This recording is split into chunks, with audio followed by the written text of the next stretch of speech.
नमस्कार दोस्तों, मैं V Chaturvedi Pathfinder education YouTube channel पर आप सभी मित्रों का स्वागत करता हूं। मित्रों, आपसे निवेदन है यदि हमारे चैनल पर आप प्रथम बार हैं तो हमारे चैनल को लाइक करें, शेयर करें, सब्सक्राइब करें तथा बेल आइकन भी दबा लें, जिससे शिक्षा जगत संबंधी जो भी महत्वपूर्ण अपडेट हो हमारे चैनल के माध्यम से यथाशीघ्र आपको प्राप्त हो सके। आज के समाचार पत्रों में सबसे महत्वपूर्ण जो सूचना निकल के आ रही है, पहली सूचना है LT ग्रेड भर्ती परीक्षा से संबंधित। दिल्ली में LT ग्रेड के लगभग 800 पदों पर भर्ती होगी। इसको लेकर के आज के समाचार पत्रों में प्रमुखता से सूचनाएं छपी हुई हैं। इसमें अलग अलग पद भी हैं। दिया है दिल्ली के सरकारी स्कूलों में प्रवक्ता के 800 अतिरिक्त पदों पर भर्तियां होंगी। शिक्षा निदेशालय ने शैक्षणिक सत्र 2018-19 के पोस्ट फिक्सेशन के तहत 100 से अधिक स्कूलों में प्रवक्ताओं के यह पद सृजित किए हैं। इन पदों पर शिक्षकों की पदोन्नति, स्थानांतरण एवं नियुक्ति के माध्यम से भरा जाएगा। इसमें भूगोल, इतिहास, उर्दू, संस्कृत, भौतिक विज्ञान, जीव विज्ञान, समाजशास्त्र, संस्कृत, फाइन आर्ट आदि के पद होंगे।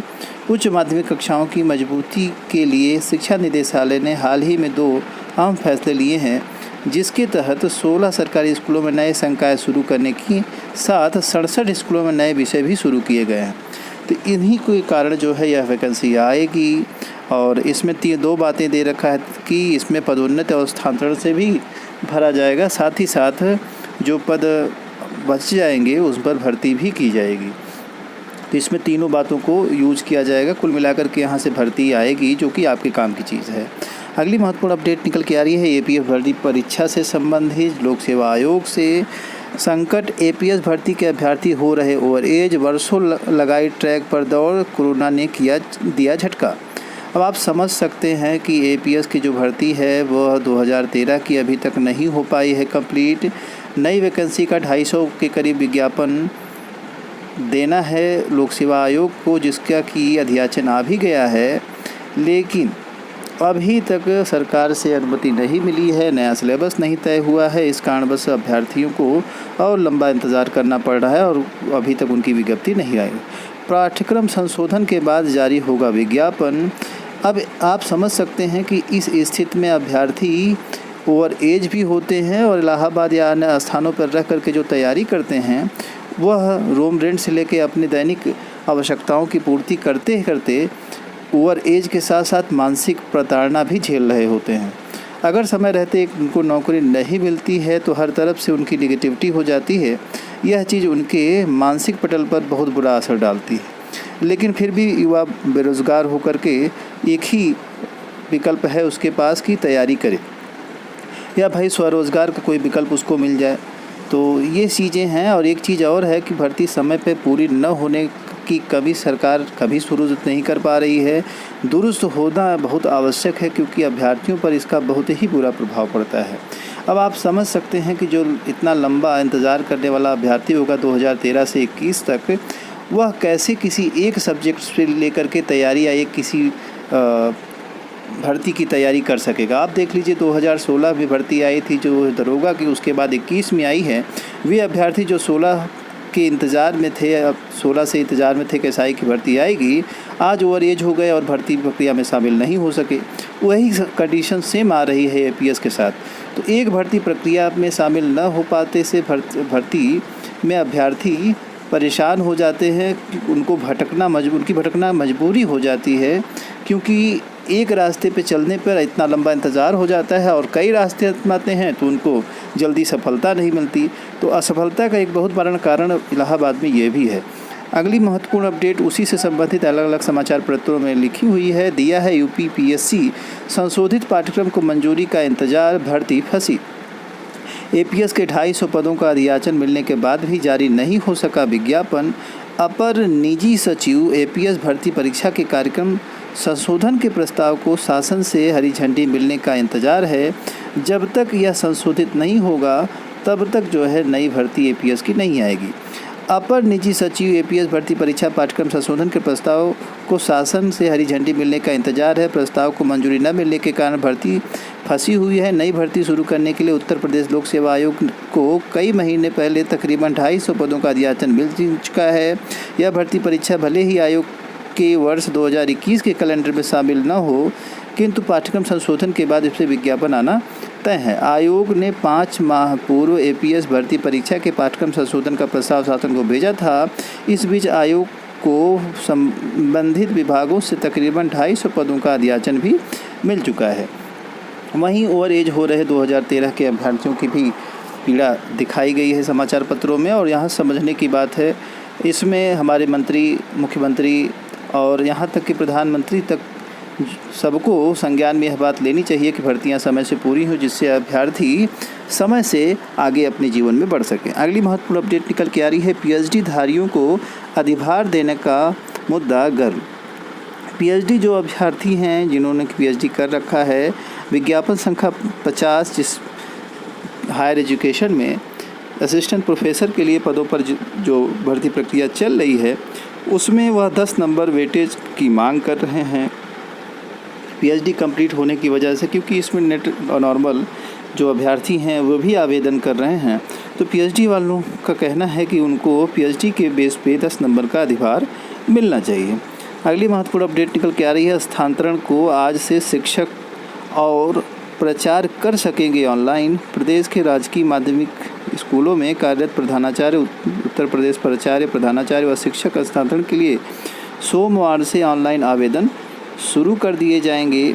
माध्यमिक स्कूलों के शिक्षकों को 2 जुलाई तक कर सकेंगे आवेदन। तो माध्यमिक स्कूलों के जो शिक्षक हैं वो 2 जुलाई तक कर सकेंगे आवेदन।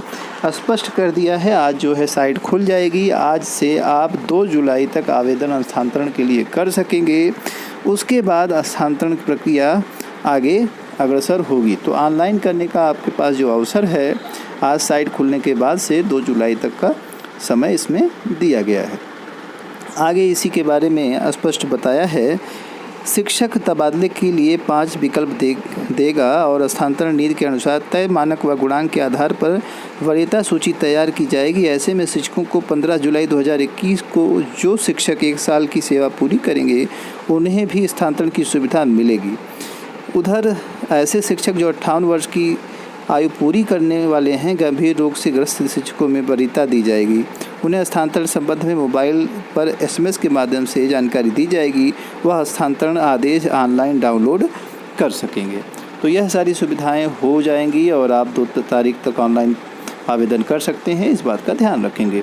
अगली महत्वपूर्ण अपडेट निकल के आ रही है, अब कॉन्वेंट की ही तरह सरकारी स्कूलों में भी प्री नर्सरी की बात की जा रही है। प्री नर्सरी की पढ़ाई की जाएगी। आप सभी जान रहे हैं कि नई शिक्षा नीति अब लागू हो चुकी है। नई शिक्षा नीति के तहत अब 3 साल के जो बच्चे हैं उनके एडमिशन की बात शुरू हो गई है। वो कॉन्वेंट में जैसे प्री की परीक्षा की पढ़ाई होती थी, उसी तरह से प्री नर्सरी की पढ़ाई अब सरकारी स्कूलों में भी करने जाने की बात कही जा रही है, जिससे कि अब जो छात्र हैं उनका बेस मजबूत हो सके और आगे वो अच्छे से डेवलप हो सके, उनकी पढ़ाई अच्छी हो सके।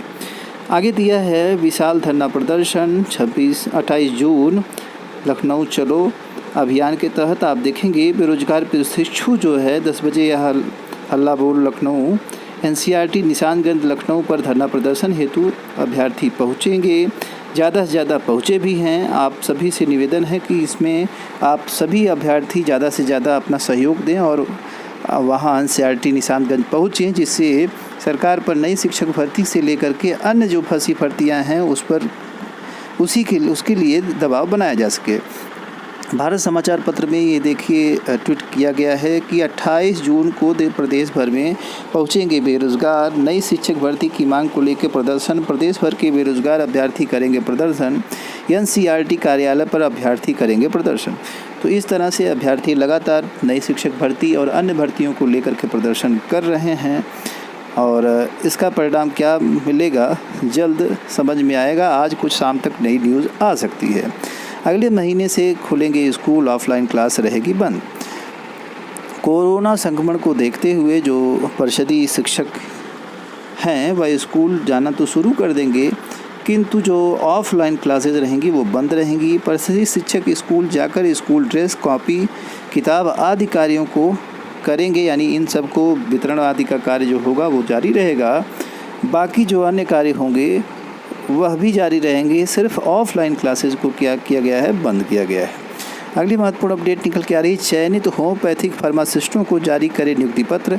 अब आप देख लीजिए, यह सूचना UP-SSC से है। अभ्यर्थी कैसे भटकते हैं, जिन अभ्यर्थियों का सिलेक्शन भी हो जाता है उनको कई साल लग जाते हैं नियुक्ति पत्र प्राप्त करने में। UPSSC इसमें सबसे फिसड्डी रहा है। जिन भर्तियों में नियुक्ति पत्र उसको बांट देना चाहिए, आज तक उसमें भी नियुक्ति पत्र इसने नहीं बांटा है। देखिए, उत्तर प्रदेश फार्मासिस्ट फेडरेशन का कहना है कि होम्योपैथिक डिफरेंसियों को चिकित्सालयों और मेडिकल कॉलेजों में फार्मासिस्टों के इस समय 500 से अधिक पद खाली हैं, लेकिन 400 पदों पर अधीनस्थ सेवा चयन बोर्ड से चयनित अभ्यर्थियों को नियुक्ति पत्र जारी नहीं किया जा रहा है। फेडरेशन ने चयनित अभ्यर्थियों को जल्द नियुक्ति पत्र जारी करने की मांग की है और फेडरेशन के अध्यक्ष सुनील यादव ने बताया कि संबंध में आयोग से सचिव, आयुष सचिव को पत्र लिखा गया है। उन्होंने बताया कि होम्योपैथिक फार्मासिस्ट के 420 पदों पर भर्ती के लिए फरवरी 2019 में विज्ञापन निकला था। 24 अक्टूबर 2019 को परीक्षा हुई तो 1 वर्ष से अधिक का समय हो गया और 17 दिसंबर 2020 को इसका परिणाम आया था, लेकिन नियुक्ति पत्र नहीं मिले। तो यह एक गंभीर विडंबना है कि जो अभ्यर्थी सेलेक्ट भी हो जाते हैं उनको जल्दी नियुक्ति पत्र नहीं देता कोई भी आयोग और उनको दौड़ाता रहता है। तो इन्हीं सारी महत्वपूर्ण अपडेट के साथ मित्रों सूचना सुनने के लिए आप लोगों का बहुत बहुत धन्यवाद। लगातार अपनी तैयारी आप करते रहें, मेहनत करते रहें। जॉब जब तक नहीं मिलती है आपके पास यही विकल्प है कि अपना संघर्ष जारी रखें। तो इन्हीं सारी महत्वपूर्ण बातों के साथ आप लोगों का सूचना सुनने के लिए बहुत बहुत धन्यवाद। Thank you very much.